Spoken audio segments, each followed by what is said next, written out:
Hello दोस्तों, आज हम आपके लिए लेकर आ चुके हैं सामान्य ज्ञान के 50 बेहद ही इम्पोर्टेंट प्रश्न जो आपके सभी कॉम्पिटिटिव एग्जाम में पूछे जाते हैं। तो चलिए बिना देरी के शुरू करते हैं। पहला प्रश्न है, भारतीय संविधान में धर्मनिरपेक्ष शब्द किस संशोधन द्वारा जोड़ा गया था? तो इसका बिल्कुल सही आंसर हो जाएगा, वो हो जाएगा दोस्तों हमारा 42वां संशोधन, ठीक है, यानी कि 20 का बिल्कुल सही आंसर हो जाएगा। इसके बाद हमारा अगला प्रश्न है, भारत का पहला पूर्णतः स्वदेशी निर्मित बैंक कौन सा था? तो इसका बिल्कुल सही आंसर हो जाएगा सी, यानी कि पंजाब नेशनल बैंक, ठीक है। अगला प्रश्न है कि किस भारतीय राज्य को भारत का चावल का कटोरा कहा जाता है? तो इसका बिल्कुल सही आंसर हो जाएगा, वो हो जाएगा बी, यानी कि आंध्र प्रदेश, ठीक है। अगला प्रश्न देखते हैं। अगला प्रश्न है, मानव शरीर में सबसे अधिक मात्रा में पाए जाने वाला तत्व कौन-सा है? तो इसका बिल्कुल सही आंसर हो जाएगा, वो हो जाएगा सी, यानी कि ऑक्सीजन, ठीक है। इसके बाद हमारा अगला प्रश्न है कि भारत का एकमात्र सक्रिय ज्वालामुखी कहाँ स्थित है? तो इसका बिल्कुल सही आंसर हो जाएगा, वो हो जाएगा सी, यानी कि बैरन द्वीप, ठीक है। इसके बाद अगला प्रश्न है कि भारत का मैनचेस्टर किस शहर को कहा जाता है? इसका बिल्कुल सही आंसर हो जाएगा, वो हो जाएगा दोस्तों हमारा ए, यानी कि अहमदाबाद, ठीक है। इसके बाद अगला प्रश्न है कि भारत के किस अनुच्छेद में राष्ट्रीय आपातकाल का प्रावधान है? तो इसका बिल्कुल सही आंसर हो जाएगा, वो हो जाएगा हमारा ए, यानी कि अनुच्छेद 352 में, ठीक है। इसके बाद हमारा अगला प्रश्न है कि मानव शरीर की सबसे मजबूत मांसपेशी कौन-सी है? तो इसका बिल्कुल सही आंसर हो जाएगा, वो हो जाएगा दोस्तों हमारा मासेटर, ठीक है, यानी कि ए इसका बिल्कुल सही आंसर हो जाएगा। इसके बाद अगला प्रश्न है कि भारत में योजना आयोग की स्थापना कब हुई थी? तो इसका बिल्कुल सही आंसर हो जाएगा, वो हो जाएगा 1950, यानी सी इसका बिल्कुल सही आंसर हो जाएगा। इसके बाद अगला प्रश्न है कि सारनाथ किस नदी के तट पर स्थित है? तो इसका बिल्कुल सही आंसर हो जाएगा, वो हो जाएगा दोस्तों हमारा वरुणा, ठीक है, यानी कि डी इसका बिल्कुल सही आंसर हो जाएगा। इसके बाद अगला प्रश्न है कि भारतीय संविधान का संरक्षक किसे कहा जाता है? तो इसका बिल्कुल सही आंसर हो जाएगा, वो हो जाएगा हमारा सर्वोच्च न्यायालय को, ठीक है, यानी डी इसका बिल्कुल सही आंसर हो जाएगा।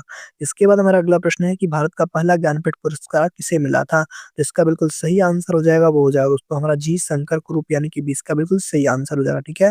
इसके बाद अगला प्रश्न है कि किस विटामिन की कमी से रतौंधी रोग होता है? तो इसका बिल्कुल सही आंसर हो जाएगा, वो हो जाएगा दोस्तों हमारा 13 का जो है सही आंसर विटामिन ए, यानी कि इसका नहीं, विटामिन ए बोला है, सी इसका बिल्कुल सही आंसर हो जाएगा, ठीक है दोस्तों। सी बिल्कुल इसका सही आंसर हो जाएगा। इसके बाद अगला प्रश्न है हमारा कि भारत की सबसे बड़ी खारे पानी की झील कौन-सी है? तो इसका बिल्कुल सही आंसर हो जाएगा, वो हो जाएगा हमारा ए, यानी कि चिल्का झील, ठीक है।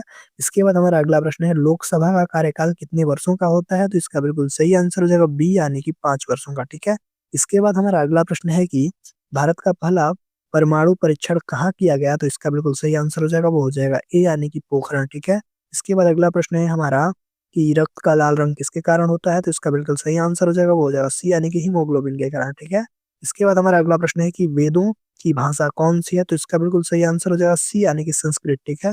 इसके बाद हमारा अगला प्रश्न है कि भारत का सबसे ऊँचा जलप्रपात कौन-सा है? तो इसका बिल्कुल सही आंसर हो जाएगा, वो हो जाएगा हमारा कुंचिकल, यानी कि बी इसका बिल्कुल सही आंसर हो जाएगा, ठीक है। इसके बाद हमारा अगला प्रश्न दे रखा है कि आरबीआई का राष्ट्रीयकरण कब हुआ था? तो इसका बिल्कुल सही आंसर हो जाएगा, वो हो जाएगा हमारा 1949, यानी सी इसका बिल्कुल सही आंसर हो जाएगा, ठीक है। इसके बाद अगला प्रश्न देखते हैं।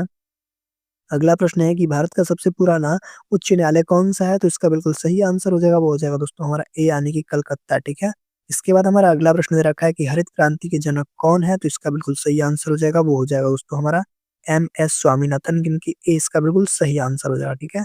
इसके बाद अगला प्रश्न है, भविष्य की धातु किसे कहा जाता है? तो इसका बिल्कुल सही आंसर हो जाएगा, वो हो जाएगा हमारा टाइटेनियम, यानी कि डी इसका बिल्कुल सही आंसर हो जाएगा। इसके बाद हमारा अगला प्रश्न दे रखा है कि भारत में पहली रेलगाड़ी कब चली थी? तो इसका बिल्कुल सही आंसर हो जाएगा, वो हो जाएगा हमारा 1953 में, ठीक है। 1953 नहीं दोस्तों, 1853, यानी सी इसका बिल्कुल सही आंसर हो जाएगा, ठीक है। इसके बाद हमारा अगला प्रश्न देखते हैं। अगला प्रश्न है, मानव शरीर की सबसे छोटी ग्रंथि कौन-सी है? तो इसका बिल्कुल सही आंसर हो जाएगा, वो हो जाएगा हमारा पिट्यूटरी, यानी कि बी इसका बिल्कुल सही आंसर हो जाएगा, ठीक है। इसके बाद देखते हैं अगला प्रश्न। हमारा अगला प्रश्न है, भारतीय संविधान की प्रस्तावना में कितने आदर्श शब्द हैं? तो इसका बिल्कुल सही आंसर हो जाएगा, वो हो जाएगा सी, यानी कि 5, ठीक है। इसके बाद हमारा अगला प्रश्न दे रखा है कि इंडिया गेट किस युद्ध की स्मृति में बनाया गया? तो इसका बिल्कुल सही आंसर हो जाएगा, वो हो जाएगा दोस्तों हमारा प्रथम विश्व युद्ध, यानी कि ए इसका बिल्कुल सही आंसर हो जाएगा, ठीक है। इसके बाद अगला प्रश्न दे रखा है कि भारत का सबसे लंबा राष्ट्रीय राजमार्ग कौन-सा है? तो इसका बिल्कुल सही आंसर हो जाएगा, वो हो जाएगा दोस्तों हमारा एनएच-44, ठीक है। इसके बाद देखते हैं अगला प्रश्न। अगला प्रश्न है कि पाचन की अधिकांश प्रक्रिया कहाँ होती है? तो पाचन की अधिकांश प्रक्रिया जो है दोस्तों छोटी आंत में होती है, यानी कि बी इसका बिल्कुल सही आंसर हो जाएगा, ठीक है। इसके बाद देखते हैं दोस्तों अगला प्रश्न। हमारा अगला प्रश्न रखा है कि कोणार्क का सूर्य मंदिर किस राज्य में है? तो इसका बिल्कुल सही आंसर हो जाएगा, वो हो जाएगा दोस्तों हमारा उड़ीसा, ठीक है, यानी कि इसका बिल्कुल सही आंसर हो जाएगा, ठीक है। इसके बाद अगला प्रश्न है कि भारतीय संविधान में कुल कितने भाग हैं? इसका बिल्कुल सही आंसर हो जाएगा, वो हो जाएगा दोस्तों हमारा 25, ठीक है, यानी कि डी इसका बिल्कुल सही आंसर हो जाएगा। इसके बाद अगला प्रश्न दे रखा है कि दक्षिण भारत की गंगा किसे कहा जाता है? तो इसका सही आंसर हो जाएगा दोस्तों, वो हो जाएगा हमारा बी, यानी कि दक्षिण भारत की गंगा गोदावरी नदी को कहा जाता है, ठीक है। इसके बाद देखते हैं अगला प्रश्न। अगला प्रश्न है कि हँसाने वाली गैस कौन-सी है? तो इसका बिल्कुल सही आंसर हो जाएगा, वो हो जाएगा दोस्तों हमारा N2O, यानी कि नाइट्रस ऑक्साइड, ठीक है। इसके बाद देखते हैं अगला प्रश्न।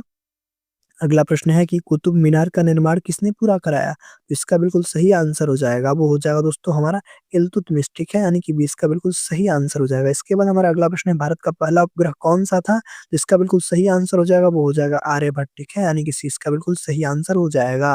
अगला प्रश्न है कि रक्तचाप मापने का यंत्र क्या कहलाता है? तो इसका बिल्कुल सही आंसर हो जाएगा, वो हो जाएगा दोस्तों हमारा स्फिग्मोमैनोमीटर, ठीक है, यानी कि सी इसका बिल्कुल सही आंसर हो जाएगा। इसके बाद हमारा अगला प्रश्न है कि भीमबेटका किससे संबंधित है? तो इसका बिल्कुल सही आंसर हो जाएगा, वो हो जाएगा दोस्तों हमारा क्या बोलते हैं, गुफा चित्रकला, यानी कि बी इसका बिल्कुल सही आंसर हो जाएगा, ठीक है। इसके बाद हमारा अगला प्रश्न है, भारत का सबसे बड़ा डेल्टा कौन-सा है? तो इसका बिल्कुल सही आंसर हो जाएगा, वो हो जाएगा दोस्तों हमारा गंगा ब्रह्मपुत्र डेल्टा, यानी कि डी इसका बिल्कुल सही आंसर हो जाएगा, ठीक है। इसके बाद अगला प्रश्न है, विद्युत का सबसे अच्छा चालक कौन-सी धातु है? तो इसका बिल्कुल सही आंसर हो जाएगा, वो हो जाएगा दोस्तों हमारा चांदी, यानी कि सी इसका बिल्कुल सही आंसर हो जाएगा, ठीक है। इसके बाद देखते हैं अगला प्रश्न। अगला प्रश्न है, भारतीय संविधान लागू कब हुआ? तो इसका बिल्कुल सही आंसर हो जाएगा, वो हो जाएगा दोस्तों हमारा 26 जनवरी 1950 को, ठीक है?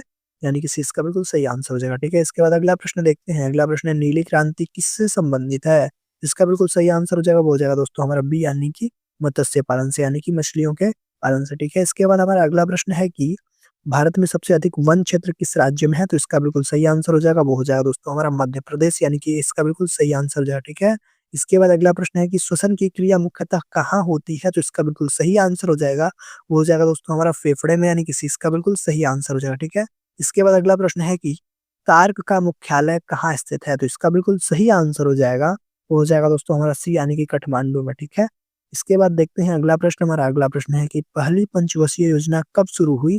जिसका बिल्कुल सही आंसर हो जाएगा, वो हो जाएगा हमारा 1951 में, यानी कि सी इसका बिल्कुल सही आंसर हो जाएगा, ठीक है? इसके बाद हमारा अगला प्रश्न है, लौह पुरुष किसे कहा जाता है? तो इसका बिल्कुल सही आंसर हो जाएगा, वो हो जाएगा दोस्तों हमारा सरदार पटेल को, ठीक है? यानी कि सी इसका बिल्कुल सही आंसर हो जाएगा। इसके बाद हमारा अगला प्रश्न है कि Fe किस तत्व का संकेत है? तो इसका बिल्कुल सही आंसर हो जाएगा, वो हो जाएगा सी, यानी कि लोहा, ठीक है? इसके बाद हमारा अगला प्रश्न दे रखा है कि भारत का सबसे दक्षिणी स्थलीय बिंदु कौन-सा है? तो इसका बिल्कुल सही आंसर हो जाएगा, वो हो जाएगा बी, यानी कि इंदिरा पॉइंट, ठीक है? इसके बाद देखते हैं दोस्तों अगला प्रश्न। हमारा अगला प्रश्न दे रखा है कि राज्यपाल की नियुक्ति कौन करता है?